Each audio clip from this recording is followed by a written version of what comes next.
अस्सलाम वालेकुम, मेरा नाम है डॉक्टर ज़ीशान और आप देख रहे हैं मेरा यूट्यूब चैनल। इस वीडियो में हम बात करते हैं वो कौन से अफराद हैं जिनमें पित्ते की पथरी का मसला हो लेकिन उन लोगों को ऑपरेशन से गुरेज करना चाहिए। अक्सर औकात मरीज़ हमारे पास अल्ट्रासाउंड की रिपोर्ट लेकर आते हैं और वो कहते हैं कि डॉक्टर साहब हमें ऑपरेशन के हवाले से गाइड फरमाएं। हम मरीज़ के लवाहिकीन को ये मशवरा देते हैं कि उनको सबसे पहले मरीज़ को हमारे पास लेकर आना चाहिए, क्योंकि बिलाशुबा उसको पथरी का मसला ज़रूर होगा, लेकिन हम फिज़िकली ये चेक करना चाहते हैं कि खुदा ना खास्ता पथरी के अलावा उसको कोई और मसला तो नहीं। क्योंकि कई दफ़ा मरीज़ पित्ते का ऑपरेशन तो करवा लेता है लेकिन उसको दर्द की वजह कोई और थी और उसकी वजह से ऑपरेशन के बाद भी मरीज़ को दर्द का मसला चलता रहता है। तो इसीलिए हम हमेशा मरीज को और उनके लवाहिकीन को रिकमेंड करते हैं कि आपने सिर्फ अल्ट्रासाउंड की रिपोर्ट के मुताबिक इलाज नहीं करवाना, मरीज को किसी माहिर सर्जन को लाजमी चेक करवाएं। अब हम बात करते हैं एक ऐसा मरीज जिसके अल्ट्रासाउंड में पित्ते की पथरियां नजर आईं लेकिन उसको फिल वक्त कोई दर्द नहीं हो रहा, तो क्या उसको ऑपरेशन करवा लेना चाहिए?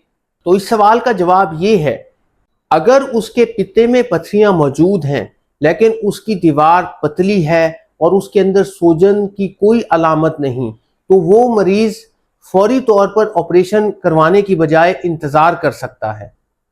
उसको अपनी डाइट के अंदर तली हुई और चिकनाई वाली अशिया का परहेज करना चाहिए। उसको फौरी तौर पर ऑपरेशन करवाने की कोई ज़रूरत नहीं। लेकिन अगर उसमें पथरी के साथ पित्ते की दीवार की सूजन ज़्यादा हो और उसकी दीवार मोटी हो चुकी हो, तो ये इस बात को शो करता है कि उसका पित्ता नॉन फंक्शनल हो चुका है। उन तमाम लोगों को ऑपरेशन करवा लेना चाहिए। इसी तरह वो लोग जिनमें पित्ते की पथरी की वजह से कॉम्प्लिकेशंस हो जाएं, जिगर की नाली के अंदर ब्लॉकेज हो जाए या लबलबे की सूजन हो जाए, इन दोनों सूरतों में हम सूजन के कम होने का इंतजार करते हैं और जिगर की नाली के अंदर जो ब्लॉकेज है उसके ख़त्म होने का इंतजार करते हैं। जिगर की नाली में ब्लॉकेज को ख़त्म करने के लिए हमें ख़ास एंडोस्कोपी वाला प्रोसीजर करवाते हैं जिसको ERCP कहा जाता है।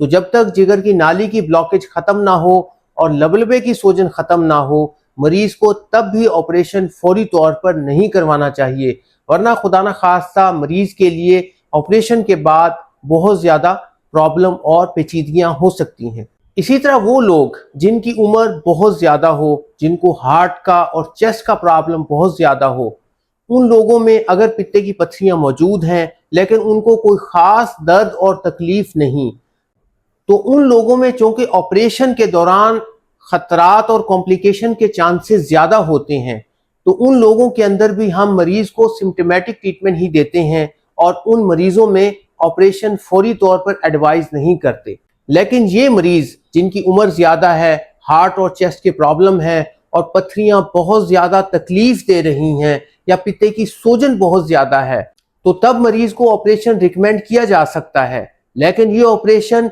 हाई रिस्क ऑपरेशन होगा, क्योंकि इस ऑपरेशन और बेहोशी के दौरान खुदा ना खास्ता मरीज़ के लिए बहुत ज़्यादा कॉम्प्लिकेशंस हो सकती हैं और ये ऑपरेशन तभी रिकमेंड किया जाता है जब ऑपरेशन के बगैर गुजारा मुमकिन ना हो।